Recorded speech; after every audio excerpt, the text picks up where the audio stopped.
"I'm sorry, Alex, but we're gonna have to let you go. Your performance hasn't been meeting expectations." Victor leaned back in his leather chair, his practiced sympathy not quite reaching his eyes. "We'll need your badge and laptop before you leave." I stared at him, momentarily speechless, as the reality of what was happening sank in.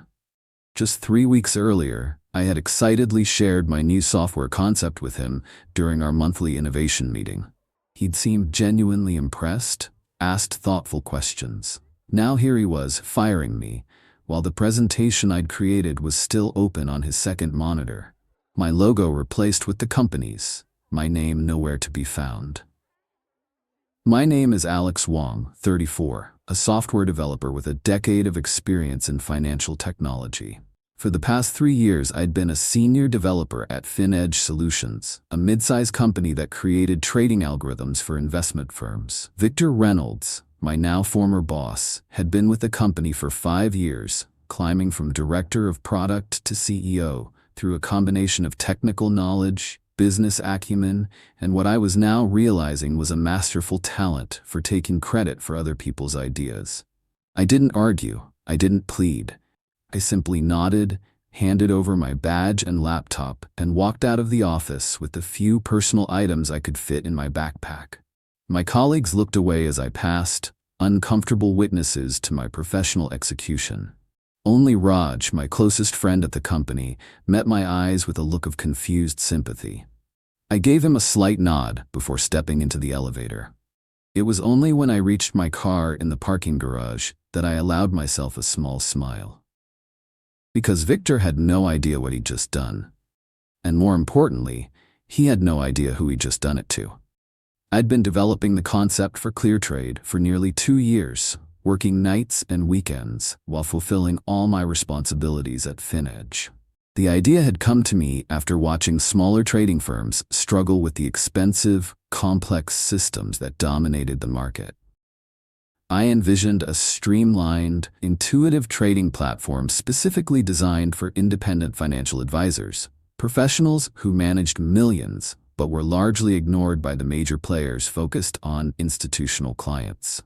The software would offer customizable algorithms, real-time portfolio analysis, and automated regulatory compliance, all at a fraction of the cost of enterprise solutions.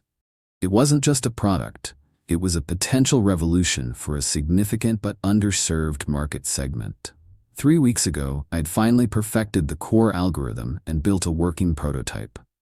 I was at a crossroads: strike out on my own, or propose it as a new division within FinEdge. Loyal to a fault, I'd chosen to share it with my boss first. Victor had seemed genuinely impressed during our meeting. "This is brilliant, Alex," he'd said, scribbling notes furiously. "Let me take this to the executive team. If they're as excited as I am, we might be able to fast-track development." I'd handed over my presentation materials, prototype access, and technical documentation, trusting him completely. I never imagined he'd use it to push me out of the company and claim the idea as his own. But I hadn't been completely naive. The algorithm that I'd shown Victor was functional. Yes, it worked as demonstrated. But it was only about 70% of the full system. The most critical components, the parts that made ClearTrade truly revolutionary, were never included in what I shared with him. The proprietary machine learning model that adapted to market volatility, the quantum-resistant encryption protocol I developed with my former roommate from MIT, the unique user authentication system that exceeded financial regulatory requirements while remaining remarkably user-friendly. All of these were safely stored on my personal encrypted drives at home. What Victor had was impressive, but incomplete. Like a car without an engine, it would look good in the showroom but go nowhere on the road. This hadn't been paranoia on my part, just good business sense. I'd watched Victor take credit for colleagues' ideas often enough to know that protecting intellectual property was essential. I'd planned to reveal the full system only after securing proper attribution and compensation agreements. The firing, however, changed everything. I drove home that afternoon with an odd sense of calm. By the time I reached my apartment, I'd already mentally shifted from employee to founder. I made 3 calls that evening. First, to my former college roommate, Lucas Wong, now a successful venture capitalist specializing in fintech. Luke, remember that project I've been hinting about?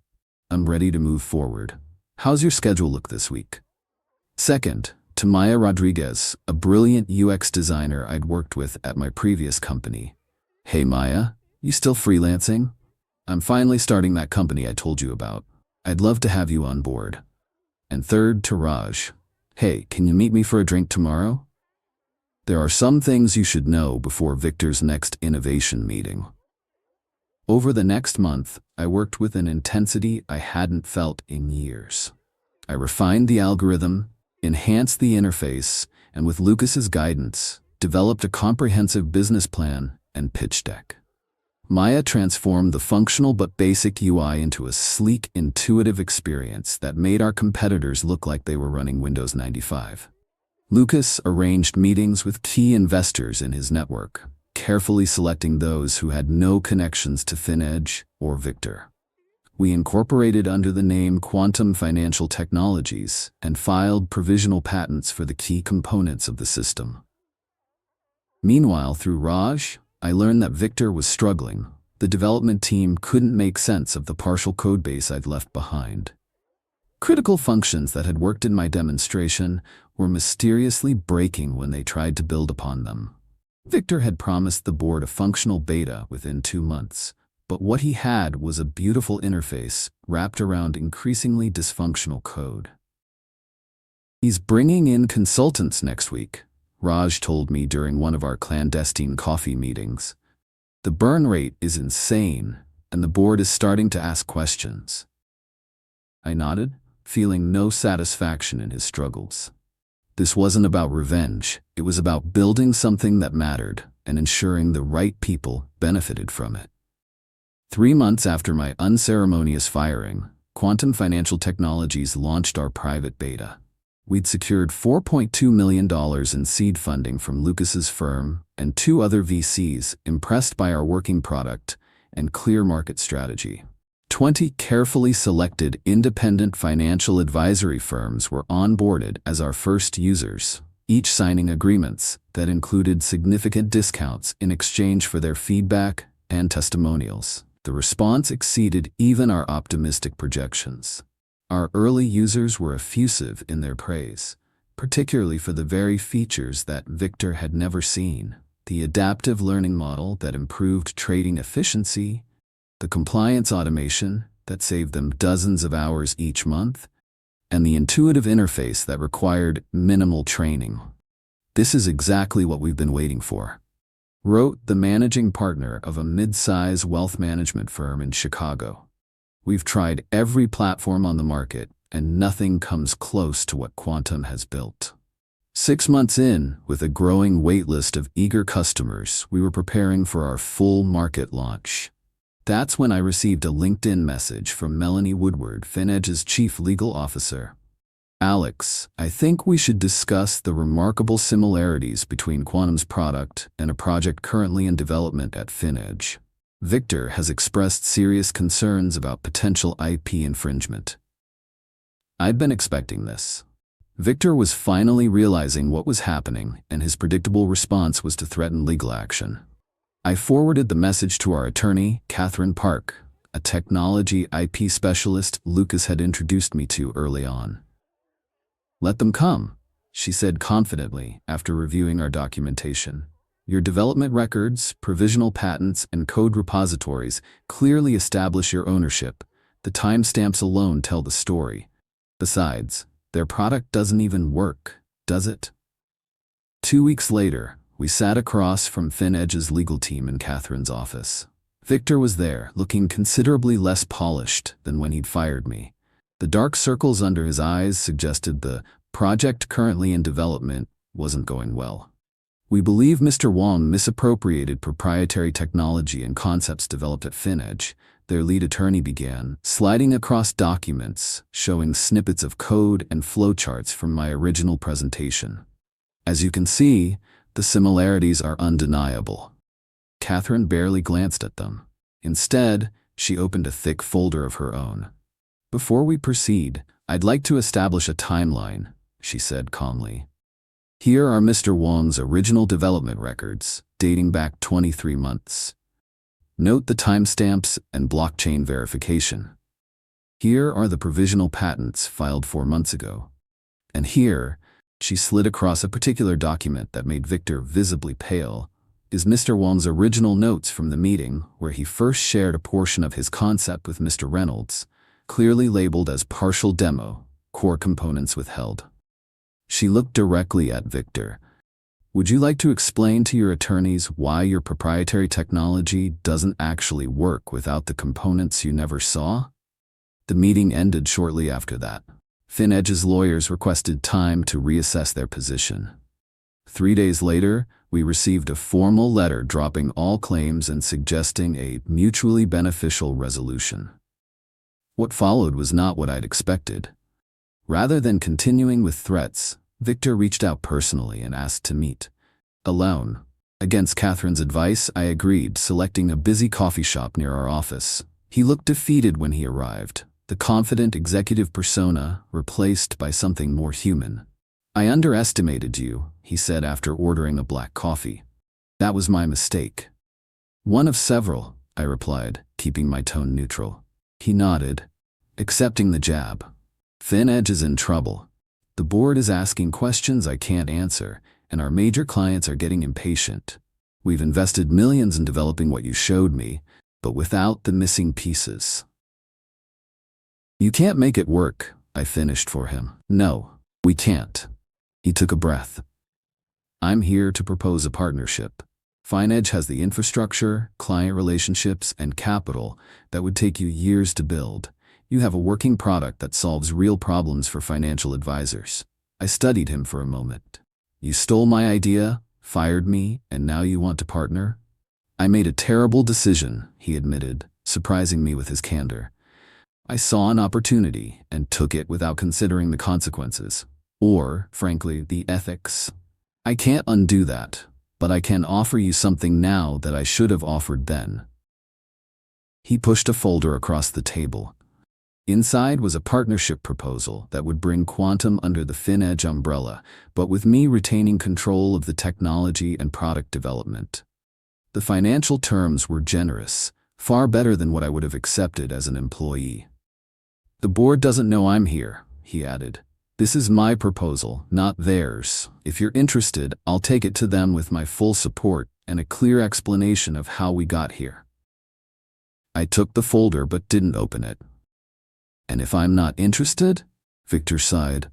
"Then FinEdge will likely miss its next quarterly targets. The board will start looking for a new CEO, and you'll have one less competitor in the market. Either way, you win." I left our meeting without giving him an answer. That night, I discussed the proposal with Lucas and my core team. The business case was compelling. FinEdge's client network and infrastructure would accelerate our growth significantly. But there were obvious concerns about working with someone who had already demonstrated questionable ethics. After a week of deliberation and several rounds of revised terms, we presented a counterproposal.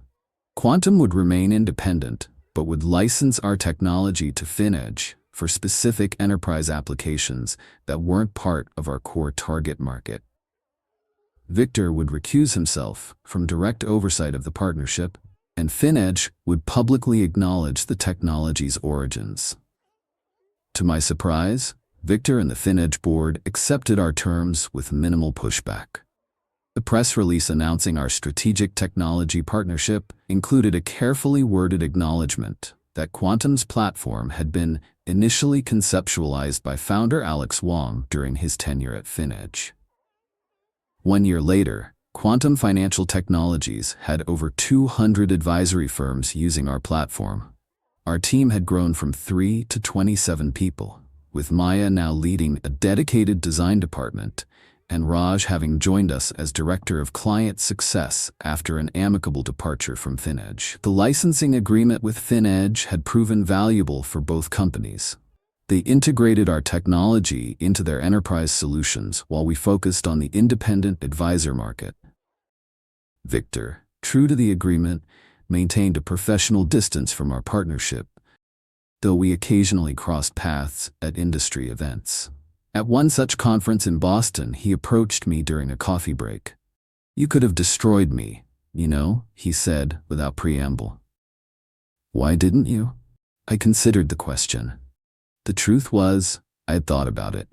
In those first angry weeks after being fired, I'd imagined the satisfaction of watching him fail, of the board removing him when they discovered what he'd done. But that path wouldn't have served the technology or the clients who needed it. "That would have been a waste of energy," I finally replied. "Building something valuable is harder than tearing someone down, but it's far more satisfying." He nodded slowly. "For what it's worth, I've learned from this, not just about technology, but about leadership." He hesitated. "And I'm sorry."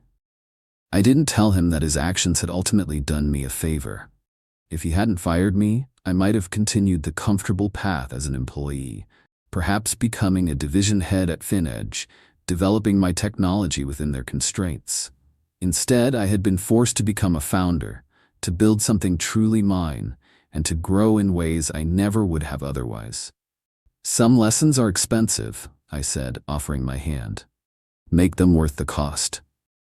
As I walked away, I thought about how differently things might have turned out if I hadn't protected my work, if I had shared everything with Victor from the beginning.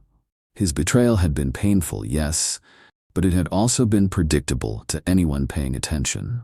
In the end, my success hadn't come from outmaneuvering Victor. It had come from understanding the value of what I'd created and taking the necessary steps to protect it. Sometimes the best revenge isn't revenge at all. It's succeeding so completely that those who doubted or betrayed you must ultimately acknowledge your victory. Not because you demanded it, but because the evidence is too overwhelming to deny. Victor had stolen my idea and fired me, believing he could simply take what he wanted. He never imagined I'd respond, not with anger or defeat, but with strategic thinking and a better version of the very thing he thought he'd taken. He'd underestimated both my foresight and my capabilities, a mistake that transformed me from an employee into a founder, from a cog in his machine into a force he had no choice but to reckon with. The greatest satisfaction wasn't watching him fail. It was succeeding on my own terms, building something meaningful, and creating opportunities not just for myself, but for people like Maya and Raj who deserved partners who recognized their true value. That, I realized, was the real victory. Not outsmarting Victor, but outgrowing him entirely.